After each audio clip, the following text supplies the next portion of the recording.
পর্যটন শান্তির সোপান এই প্রতিপাদ্যে সারা দেশে নানা আয়োজনে পালিত হচ্ছে বিশ্ব পর্যটন দিবস। পর্যটন খাতে বিনিয়োগ বাড়ানো ও পর্যটন স্পটগুলোর নিরাপত্তা আরও বাড়ানোর তাগিদ দিয়েছেন সংশ্লিষ্টরা। অফুরন্ত প্রাকৃতিক সৌন্দর্যমণ্ডিত বাংলাদেশ। সুন্দরবন, কক্সবাজার সমুদ্র সৈকত, বঙ্গোপসাগর, সিলেট সহ দেশের বিভিন্ন জেলা পর্যটন শিল্পের জন্য খুবই সম্ভাবনার। পরিবেশের ভারসাম্য ঠিক রেখে পর্যটন খাতের উন্নয়ন সময়ের দাবি।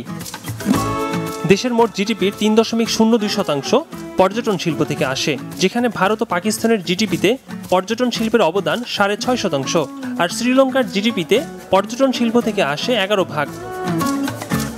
সম্প্রতি সরকার পতন আন্দোলনের সময় থেকে পর্যটন শিল্প অনেকটাই স্থবির। রাজনৈতিক অস্থিতিশীলতা, নিরাপত্তাহীনতা সহ নানা কারণে গতি হারায় এ খাত।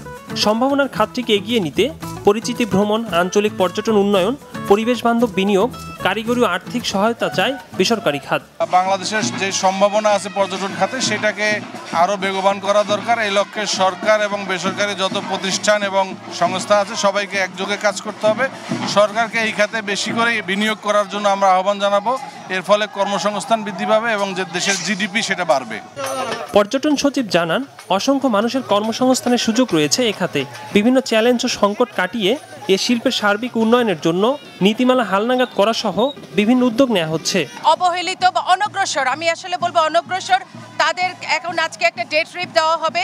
এই আনন্দের কার্যক্রম দিয়ে আমরা শুরু করব। আসলে আমাদের চেষ্টা হচ্ছে পর্যটন শান্তি সোপান এবং ট্যুরিজম ইন পিস, এই স্লোগান নিয়ে, এই প্রতিপাদ্য নিয়ে আমাদের এবারের বিশ্ব পর্যটন দিবস আমরা উদযাপন করছি। এছাড়া ট্যুরিজম মাস্টার প্ল্যানের আলোকে অগ্রাধিকার ভিত্তিতে বিনিয়োগ করলে পর্যটন খাতে দৃশ্যমান উন্নয়ন ঘটানো সম্ভব বলছেন খাত সংশ্লিষ্টরা। একরামুল ইসলাম খান, মাছরাঙ্গা সংবাদ, ঢাকা।